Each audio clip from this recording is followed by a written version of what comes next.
La décarbonisation est devenue un enjeu majeur pour tous les décideurs et que d'autre part, le financement de la transition énergétique est un sujet majeur et crucial. C'est notre rôle, nous, en tant qu'investisseurs à impact, de proposer des solutions de financement adéquates, adaptées à ces nouveaux enjeux-là.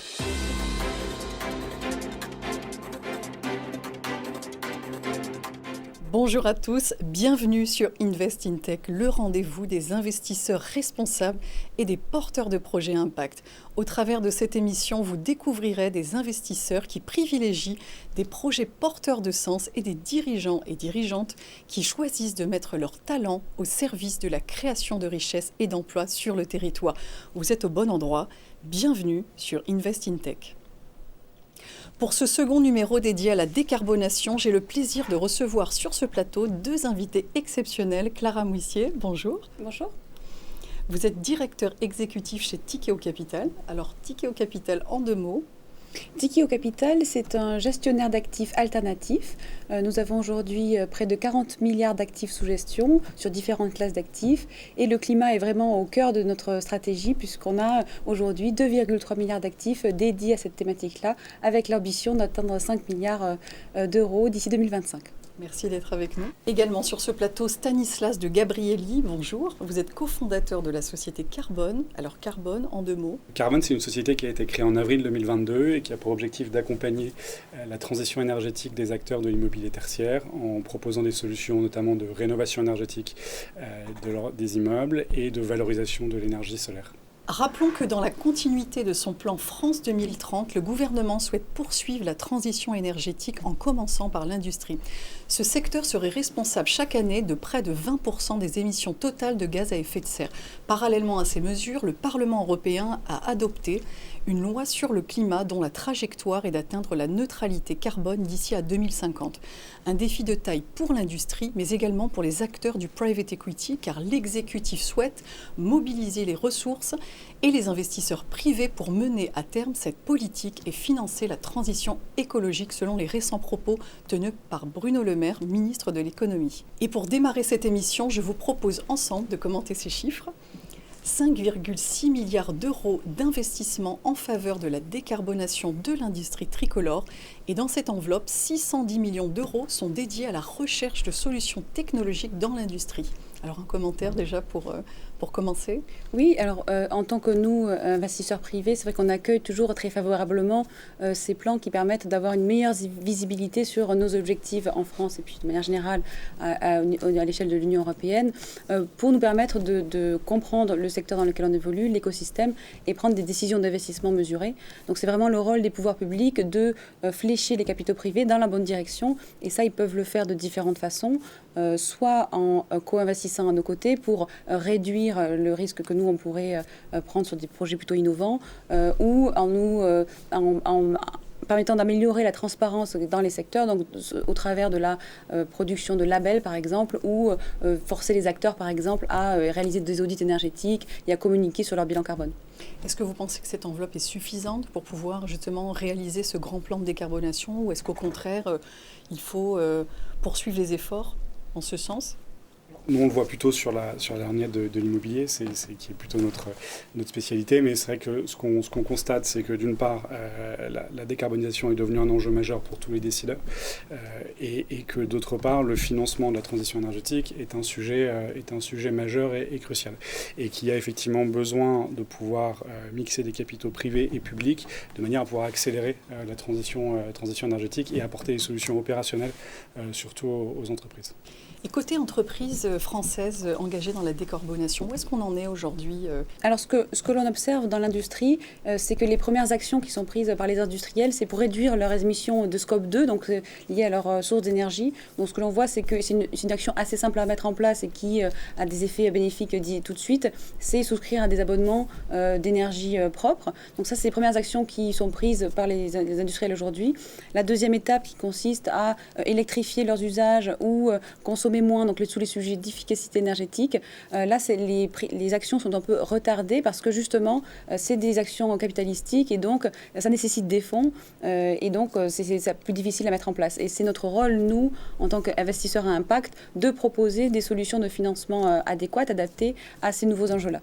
De quelle manière sont structurés ces financements? Vous le disiez précédemment, de capitaux privés, de fonds publics. De quelle manière est-ce que vous orchestrez tout ça quand les entreprises sont demandeuses? Oui, alors ça dépend de la typologie de ce que l'on cherche à financer. Nous, côté capitaux privés, je dirais qu'on a plusieurs types de produits.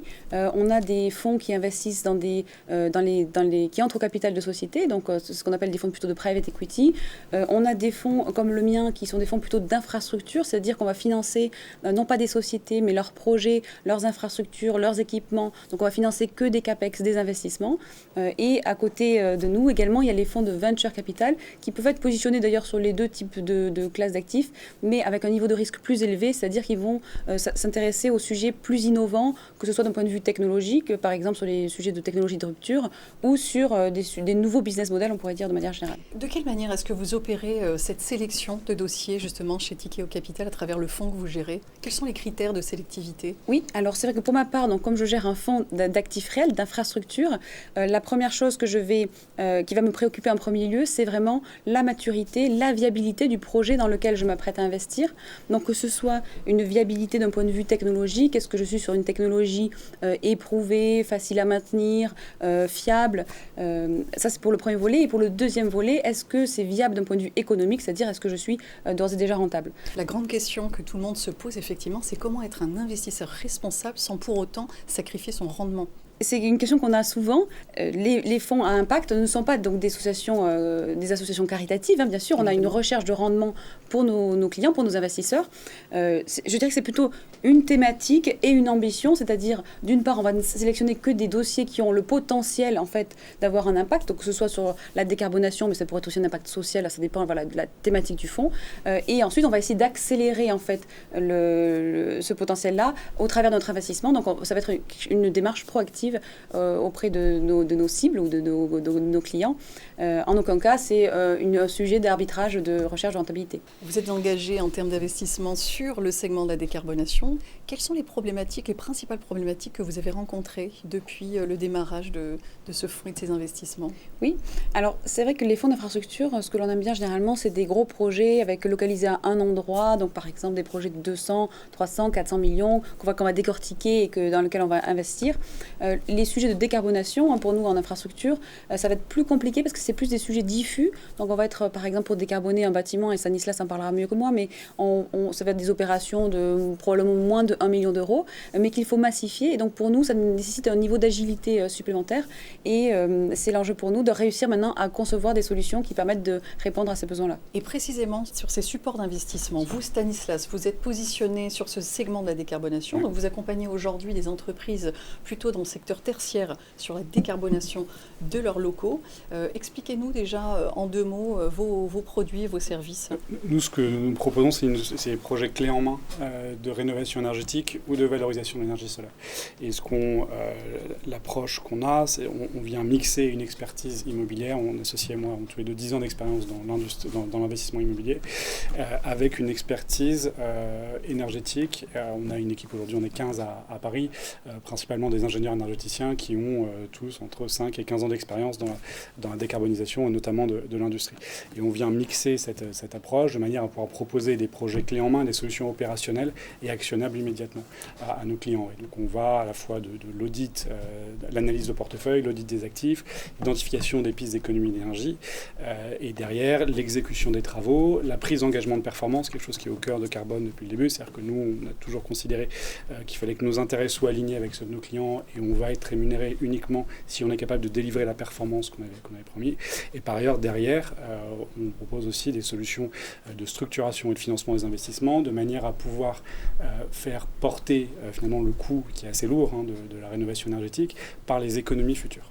Alors justement, vous avez levé environ 2 millions d'euros avec des fonds privés, des fonds publics, et vous souhaitez développer à l'échelle européenne votre entreprise. Donc quels sont les besoins, je dirais, à moyen terme que vous pouvez avoir pour asseoir vos positions européennes? Aujourd'hui, on a une trentaine de projets en France, on a des projets en Belgique, au Luxembourg, et on est en train de travailler sur les premières approches en Allemagne, en Italie et en Espagne. Ce qu'on voit, c'est que le besoin est très fort. Il y a notamment dans le monde de l'immobilier, il y a une prise de conscience qui a eu lieu il y a 2-3 ans, et avec un changement de paradigme de marché. C'est-à-dire qu'aujourd'hui, la dimension environnementale est devenue un critère de valorisation des actifs immobiliers, ce qui est quelque chose d'assez nouveau et qui a pris les acteurs de marché un peu par surprise. Donc on a une très forte demande, donc on a des besoins de recrutement extrêmement forts. On recrute tous les jours, notamment des spécialistes de l'énergie, des spécialistes de l'énergie solaire. Et donc notre besoin aujourd'hui, il est principalement humain. Après, derrière, il y a une autre problématique qui se pose, ça va être la problématique du financement de ces opérations. Et ce que disait Clara très bien, la problématique qu'a l'immobilier, c'est qu'on est sur des projets de petite ou moyenne taille, qui font effectivement très souvent bien moins d'1 million d'euros. Et la problématique, c'est le financement de ces opérations. Et c'est là que vous intervenez en matière de financement? Tout à fait. Donc, la solution qu'on a identifiée de notre côté et qui nous paraît la plus efficace pour répondre à ce besoin-là, c'est en fait associer des experts techniques avec des experts financiers pour proposer ce que l'on appelle des solutions clés en main à nos clients, qui peuvent être effectivement des propriétaires de bâtiments, mais c'est la même logique dans l'industrie, pour accélérer en fait l'adoption de ces solutions de décarbonation. Et dans ces montages financiers, quels sont vos horizons de sortie en règle générale? Ce qui est typique et très positif dans ces projets de décarbonation, c'est que certes, il y a des investissements significatifs au départ, mais généralement, ces investissements, donc dans une opération de rééquipement par exemple, vont ensuite générer des économies d'énergie et donc des économies concrètement sur la facture d'énergie. Et ça, typiquement, ça veut dire à quoi ça correspond comme profil? C'est d'abord un investissement et puis ensuite des revenus pendant une durée quasiment illimitée. Et ça, c'est typiquement le type de profil d'investissement que nous, on aime bien en infrastructure. On est des investisseurs patients, on peut attendre plus de 10 ans avant d'avoir un retour sur notre investissement. Et donc l'horizon de sortie est effectivement dans ces eaux-là entre 10 et 15 ans. Des thèses d'investissement plutôt longues, ce qui finalement correspond aussi au temps industriel. Donc vous, Stanislas, aujourd'hui au sein de l'entreprise Carbone, vous promettez un service et une solution qui permet de diminuer l'empreinte carbone de vos clients. Quelles sont les garanties que vous apportez à vos clients sur cette solution ? Ce qu'on a constaté sur le marché de la rénovation énergétique de l'immobilier tertiaire, c'est qu'il y avait une difficulté pour les investisseurs immobiliers à appréhender ce sujet, qui est un sujet très complexe techniquement. Et par ailleurs, une incertitude dans l'efficacité des actions envisagées et recommandées par les différents acteurs. Nous, ce qu'on pense chez Carbone, c'est qu'il est essentiel pour les acteurs qui accompagnent les investisseurs immobiliers dans la décarbonation de leur patrimoine de s'engager sur la réalisation effective des économies à la fin des projets. C'est quelque chose qui est vraiment au cœur de Carbone, au cœur de la façon dont on approche les différents sujets. Quand on va auditer un immeuble, identifier les pistes d'économie d'énergie, on va s'engager contractuellement sur notre capacité à aller les chercher à la fin des projets. Et ça, c'est quelque chose qu'on répète sur tous nos projets, qu'on répète avec tous nos clients et qui, on pense à une vraie valeur ajoutée. Vous garantissez finalement l'impact, la limitation de l'impact auprès de vos clients, et si jamais cette diminution n'est pas observée sur la première phase de travaux, à ce moment-là, vous reprenez la seconde phase de travaux et vous poursuivez, on va dire, la solution jusqu'à terme. Exactement. Si à la livraison d'un projet, on va mesurer la performance d'un immeuble après travaux, après re-réglage d'un immeuble, et on va aller, si jamais l'économie n'est pas effective, on va aller travailler avec le propriétaire de manière où on va passer 6 mois, 12 mois à trouver les solutions qui permettent vraiment d'échanger ces économies. Et on va prendre un engagement financier sur ce sujet-là. Alors par chance, ça nous est jamais arrivé parce qu'on a la chance de pouvoir se reposer sur une équipe extrêmement compétente et qui est vraiment capable d'identifier les pistes et de mener à bien des projets. On travaille aujourd'hui avec des fonds d'investissement, avec des SCPI, des assureurs. On est vraiment et on arrive sur chacun de nos projets avec notre approche, qui est vraiment une approche à la fois immobilière et énergétique, à proposer des solutions opérationnelles. Allons un peu plus en profondeur sur votre business model. Donc aujourd'hui, il est composé essentiellement de la partie analyse et audit des actifs de vos clients, de la gestion et de l'exécution des projets et enfin du financement et du suivi de la performance. Est-ce que vous envisagez une évolution de ce business model à moyen, long terme ? Aujourd'hui, c'est vraiment ces piliers-là sur lesquels repose le business model carbone. Il y a également aussi la valorisation de l'énergie solaire, qui est une activité importante chez nous, qui est à peu près fait sur le même modèle. Et on a donc à la fois ces prestations d'analyse, d'audit de portefeuille, d'identification des pistes d'économie d'énergie, qui sont plutôt effectivement presque du conseil. Derrière, on va aller faire exécuter les projets, et grâce à des partenaires comme Tikeo Capital, après derrière, on va pouvoir les financer sur 5 à 10 ans, parce que c'est en général la rentabilité, c'est en général ce qu'on voit sur la durée de rentabilité de nos projets, et ce qui va nous permettre de créer en plus un revenu récurrent dans la gestion sur le long terme de la performance des bâtiments. Qu'est-ce que vous pensez justement de ce business model avec un prisme à la fois sur l'immobilier et la réduction de l'énergie pour les clients? Est-ce que c'est un business model qui, vous, est particulièrement attractif pour vous? Oui, alors ça me paraît être attractif pour tout le monde, c'est-à-dire c'est très vertueux, puisqu'en fait chaque expert porte son risque, c'est-à-dire que l'expert technique tel que Carbone va s'engager sur la performance technique de la solution, l'investisseur financier tel que Tikeo Capital va prendre son risque, on appelle risque de contrepartie, qui est de la qualité de crédit du payeur. Comme ça, le client se met en conformité avec la réglementation et peut se concentrer sur son activité cœur et sur la création de valeur que lui apporte via son propre expertise et son activité. Donc vous êtes créateur de valeur ajoutée, la société Carbone aujourd'hui. Quelles sont vos prévisions en termes de chiffre d'affaires? Aujourd'hui, nous, ce qu'on a prévu, c'est un chiffre d'affaires entre 1,5 million et 2 millions d'euros en 2023. Et quand on regarde le pipeline qu'on a, qui grossit à vue d'œil, on devrait pouvoir atteindre les 10 millions d'euros en 2024, en fonction de notre développement européen également.